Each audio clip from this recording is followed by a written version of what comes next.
Surah yang kedua di surah Yunus. Surah Yunus di ayat yang ke-24.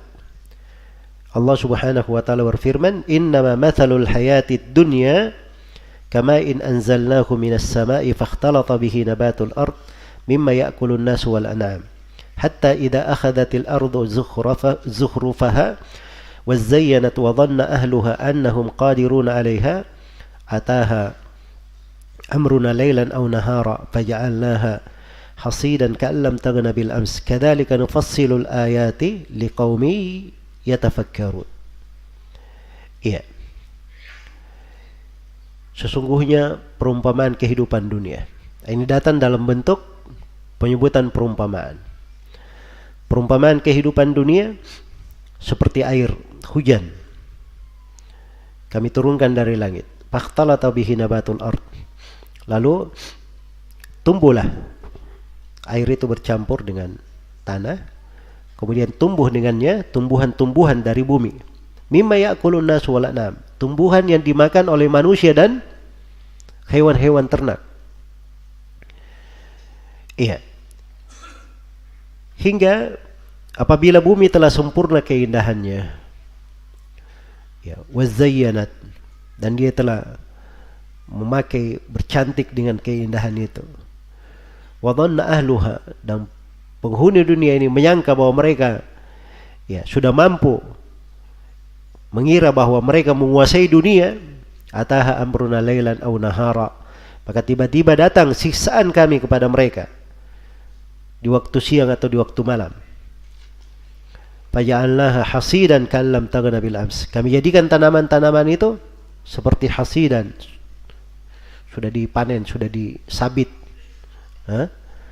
seakan-akan tidak pernah ada sebelumnya, tidak pernah tumbuh kemarin.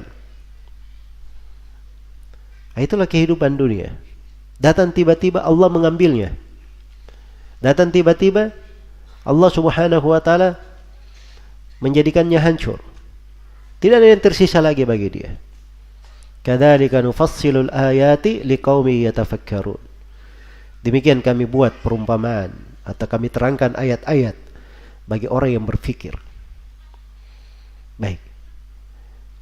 Kemudian ini ayat semisal dengan ayat di surah Al-Kahfi. Dan ini tempat yang ketiga. Surah Al-Kahfi di ayat yang ke-45. Allah Subhanahu wa taala berfirman, "Wadrib lahum mathalal hayatid dunya." Wahai Nabi Muhammad, buatlah untuk mereka perumpamaan kehidupan dunia. Nah, ini sini perintah langsung kepada nabinya supaya membuat perumpamaan kepada para sahabatnya, kepada umat ini. Bagaimana kehidupan dunia itu? Iya, bagaimana kehidupan dunia tersebut? Kama'in anzalnahu minas sama, seperti air yang kami turunkan dari langit. Jadi ini sama ya dengan sebelumnya, ayat sebelumnya dibahasakan seperti air diturunkan dari langit. Iya. Dan di sini perlu kita perhatikan ya. Kenapa dunia itu dikatakan seperti air? Nah, ini dari hal-hal yang perlu kita renungi dari ayat. Imam Al-Qurtubi rahimahullah dalam tafsir ayat ini menyebutkan ucapan sebagian ahli hikmah. Kenapa dunia diperumpamakan seperti air? Ada beberapa sudut alasan atau ada beberapa alasan. Alasan yang pertama adalah karena air itu tidak pernah menetap di satu tempat. Lihat saja air ya, apalagi kalau dia berada di atas daun. Itu tidak menetap di satu tempat. Dia berada di sana sini. Iya, berada di sana sini. Maka demikian pula dunia. Dunia itu tidak pernah menetap pada satu tempat. Tidak menetap pada satu tempat. Baik, itulah dunia. Itulah dunia. Jadi kalau dunia itu ditanya tentang kesetiaan, tidak ada kesetiaannya. Memenuhi janji, tidak ada memenuhi janji. Jelas ya?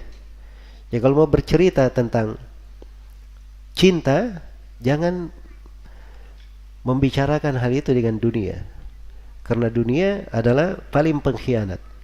Tidak pernah menepati janji, dan tidak ada kecintaannya pada satu orang saja, selalu berpindah-pindah. Ini sudut yang pertama. Sudut yang kedua, karena air itu tidak di atas satu keadaan saja. Kadang dia jernih, kadang dia keruh, kadang dia sesuai dengan apa yang berada di sekitarnya. Ya, itulah dunia. Dunia juga seperti itu. Dia selalu berubah-ubah. Selalu berubah-ubah. Iya. Kemudian sudut yang ketiga, air itu dia tidak kekal. Namanya air disimpan, misalnya dia di atas daun sekarang ada air. Ya. Begitu terbit matahari, habis, menguap air itu, hilang. Ya, dunia juga seperti itu. Diperumpamakan dunia seperti air karena dunia seperti itu. Dia juga akan menghilang. Dia akan menghilang. Kemudian sudut yang keempat, air itu tidak ada yang masuk ke dalam air kecuali dia pasti apa? Pasti basah.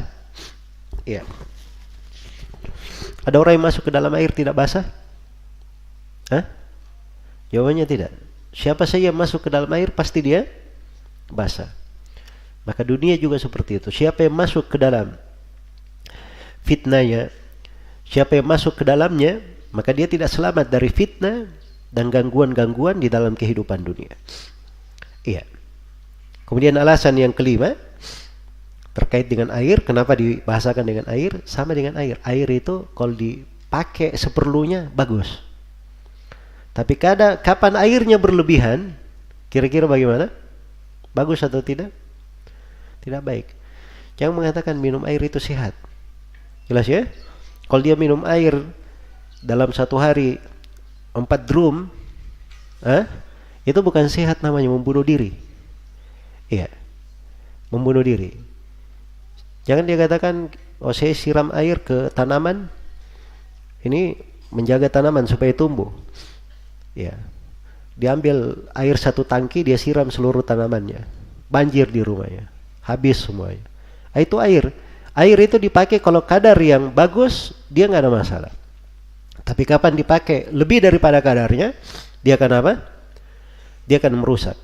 Itulah kehidupan dunia.